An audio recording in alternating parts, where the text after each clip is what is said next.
यहाँ, हे प्रभु, कविता के आधार पर आपके दोषों की एक विस्तृत सूची हिंदी में दी गई है, साथ ही कुल दोषों की संख्या भी। दोषों की सूची।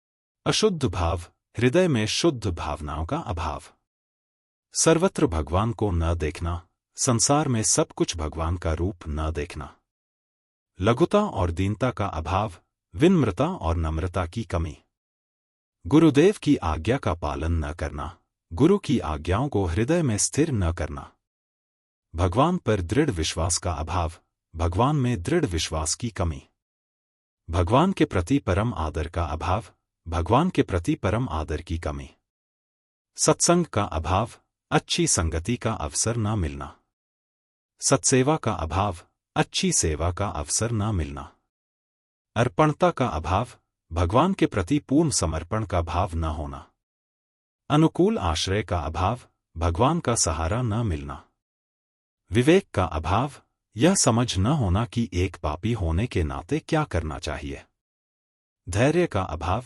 भगवान के चरणों में शरण लेने का धैर्य न होना, भगवान की महिमा के प्रति प्रफुल्लित भाव का अभाव, भगवान की असीम महिमा के लिए खुशी या उत्साह न होना, प्रेम का अभाव, भगवान के प्रति प्रेम की कमी, भगवान के प्रभाव का अनुभव न होना, भगवान की महानता का अनुभव न होना, आसक्ति का अभाव, भगवान के स्थिर रूप में लगाव न होना, विरह का ताप न होना, भगवान से अलग होने का दुख न होना, भगवान के प्रेम की कथाओं का दुर्लभ होना, भगवान के प्रेम की कहानियों का आसानी से उपलब्ध न होना, पछतावा का अभाव, भगवान के प्रेम को न जानने का अफसोस न होना, भक्ति मार्ग में प्रवेश का अभाव, भक्ति के मार्ग में शुरुआत न करना, भजन का दृढ़ भान का अभाव, भजन का गहरा ज्ञान न होना, अपने धर्म की समझ का अभाव, अपने धर्म को न समझना,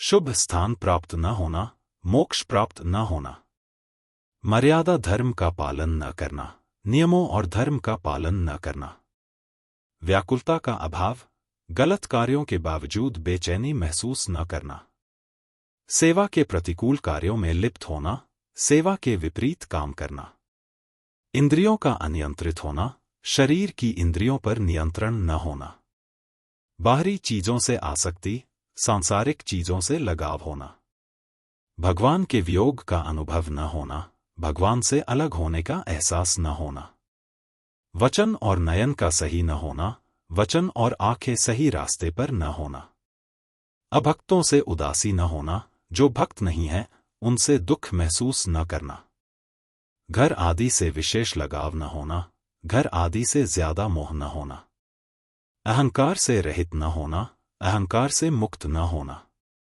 स्वधर्म का संचय न करना, अपने धर्म का पालन न करना, निर्मल निवृत्ति का अभाव, पूरी तरह से सांसारिक चीजों से मुक्त न होना, अन्य धर्म का पालन न करना, किसी अन्य धर्म का ठीक से पालन न करना, साधनों से रहित होना, आध्यात्मिक साधनों से वंचित होना, सद्गुण का अभाव, एक भी अच्छा गुण न होना, भगवान का भान न होना, भगवान का ज्ञान न होना, गुरु और संतों की सेवा न करना, गुरु और संतों की सेवा न करना, अभिमान न छोड़ना, अहंकार से चिपके रहना, संत के चरणों का आश्रय न लेना, संतों के चरणों में शरण न लेना, विवेक का अंश न जागना, समझ का उदय न होना, साधनों को बंधन समझना, आध्यात्मिक अभ्यासों को व्यर्थ समझना, सत्साधन को न समझना, सच्चे साधनों को न समझना, प्रभु के नाम की लय न लगना, भगवान के नाम का जाप करने में आनंद न मिलना, सद्गुरु के चरणों में न पड़ना, एक सच्चे गुरु के चरणों में शरण न लेना, अपने दोषों को न देखना, अपनी गलतियों को न देखना, अधमाधम होना, स्वयं को सबसे नीच मानना, अत्यधिक पतित होना, स्वयं को सबसे गिरा हुआ मानना, कुल दोषों की संख्या 50। हे प्रभु, कविता में सीधे तौर पर गुरु के गुणों की विस्तृत सूची नहीं दी गई है। हालांकि इसमें गुरु के प्रति भक्त के दृष्टिकोण और व्यवहार के बारे में कुछ बातें बताई गई हैं, जिनसे हम गुरु के अपेक्षित गुणों का अनुमान लगा सकते हैं। यहाँ कुछ अनुमानित गुरु गुण दिए गए हैं जो कविता में बताए गए भक्त के आचरण के विपरीत हैं। गुरु के अनुमानित गुण।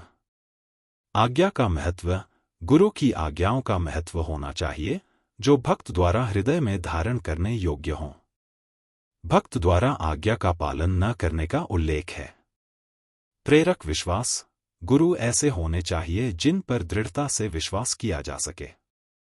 भक्त में विश्वास की कमी का उल्लेख है। परम आदर के योग्य। गुरु परम आदरणीय होने चाहिए। भक्त द्वारा आदर न करने का उल्लेख है। सत्संग का स्रोत। गुरु सत्संग का एक महत्वपूर्ण स्रोत होते हैं जिनकी उपस्थिति में अच्छी संगति और आध्यात्मिक उन्नति होती है। भक्त को सत्संग का अवसर नहीं मिला है। सही मार्गदर्शक। गुरु सही मार्ग दिखाने वाले होने चाहिए जिनकी सेवा से विवेक जागृत हो। भक्त ने गुरु की सेवा नहीं की और विवेक नहीं जागा। मोक्ष प्रदाता। गुरु मोक्ष प्राप्त करने में सहायक होने चाहिए। भक्त ने गुरु के बिना प्रयास किए और मोक्ष नहीं मिला।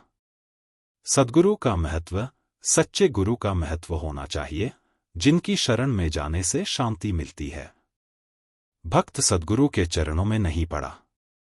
भगवान का स्वरूप। गुरु को भगवान के स्वरूप के रूप में देखा जाना चाहिए जिनमें दृढ़ विश्वास होना चाहिए। भक्त को सद्गुरु में भगवान का रूप देखने में दृढ़ता की कमी है। कुल अनुमानित गुण 8। कवि भगवान से निम्नलिखित चीजें मांगते हैं। करुणा। कवि भगवान से करुणा की प्रार्थना करते हैं क्योंकि वे खुद को असंख्य दोषों का पात्र मानते हैं। दृढ़ विश्वास। कवि भगवान से यह दृढ़ विश्वास देने की विनती करते हैं कि सद्गुरु और संत उन्हीं का रूप हैं। शरण। कवि भगवान के चरणों में शरण चाहते हैं और उनसे अपना हाथ पकड़ने की प्रार्थना करते हैं क्योंकि वे खुद को पापी और बेसहारा महसूस करते हैं। क्षमा। हालांकि सीधे तौर पर कहा नहीं गया है लेकिन पूरी कविता में कवि अपनी गलतियों और कमियों का वर्णन करते हुए भगवान से क्षमा की अपेक्षा रखते हैं।